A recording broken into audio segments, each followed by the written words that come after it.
Greetings, and if you were with us yesterday, you know we're beginning to look at the New Jerusalem, our abode in the eternal state in chapter 21 of Revelation. We're excited about looking at this. There's details the Lord gives us about this place that we'll live that we're going to look at here the next few days. There's nothing quite like this in the rest of Scripture. We have pictures of the millennial kingdom in much of the Old Testament that tells us what life is like in the Old Testament. In the kingdom age to come, but that precedes the eternal state. And we have very little about this, so we're excited about looking into it. What we're going to look at today, and maybe even going forward, is the beauty of the New Jerusalem. That seems to be the attention being given here in chapter 21 of Revelation. But in verse 10 he says, "And he carried me away in the spirit to a great and high mountain, and showed me the holy city, Jerusalem, coming down out of heaven from God, having the glory of God. Her brilliance was like a precious stone, as a stone of crystal clear jasper." So we're getting a lot of likes here. You'll see these words likes over and over. So we take that this is a comparison of sorts of something we know with something we probably cannot understand. So we're not necessarily saying these features of the New Jerusalem are crystal clear jasper, but it's like it. It's the best that the writers of the New Testament, writing to the minds of human beings, could come up with.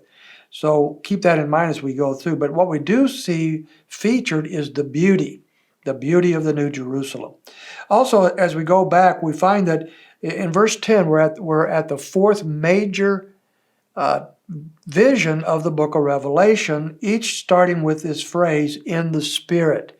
So I want to travel back and look at the other three very quickly today. Back in chapter 1 and verse 10, we find the very first time this is used when it says this, "I was in the Spirit on the Lord's day, and I heard behind me a loud voice like a trumpet." So that's the first major vision given to John. He's going to see some wonderful things of the glories of Christ, and he's also going to be given a message, or hear the message, that Jesus gives to the seven churches in chapters 2 and 3. So that is the first vision that he's given.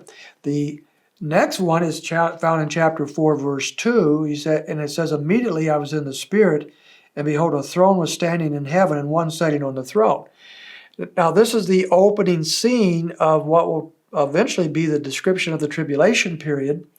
And so we see that here at this particular point. Chapters 4 and 5, in all reality, is more of a picture of a worship scene in heaven, where the Father and the Son are being worshipped in chapters 4 and 5. Then it moves swiftly into chapter 6 and going through chapter 17 and even beyond about the tribulation period, dealing with what's going to happen during that period of time of judgment on the earth for those that have rejected Christ during that 7-year period of time. In chapter 17, verse 3, we have a third major vision, and that is it says in verse 3, "And he carried me away in the Spirit into the wilderness, and I saw a woman sitting on a scarlet beast full of blasphemous names, having 7 heads and 10 horns." Here is the third division of the book. He's carried away once again in the Spirit, so he's not necessarily physically leaving the island of Patmos, but in the Spirit he is. And this time he sees the beginning of the destruction of the kingdom of the Antichrist. As I said yesterday, chapter 17 talks about the spiritual destruction of his kingdom, and chapter 18, the economic and political destruction of his kingdom. Chapter 19, by the way, will be about the military destruction of the kingdom.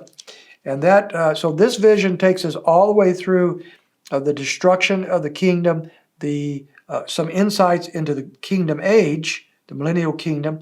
So we have the destruction of the Antichrist's kingdom, and then the beginning of the kingdom on earth that Christ will set up, followed by the great white throne judgment of chapter 20, verse 11, and going on down now through the beginning of the eternal state in chapter 20, as we have already seen or chapter 21, I mean. And now we're into chapter 21, verse 10, and a final division of the book. And this time he's going to say he's carried away in the Spirit, and now he's going to give us visions of the eternal state. So if we look at these 4 major divisions in the book, all prefaced by carried away in the Spirit. We have the events that were taking place during the time of John.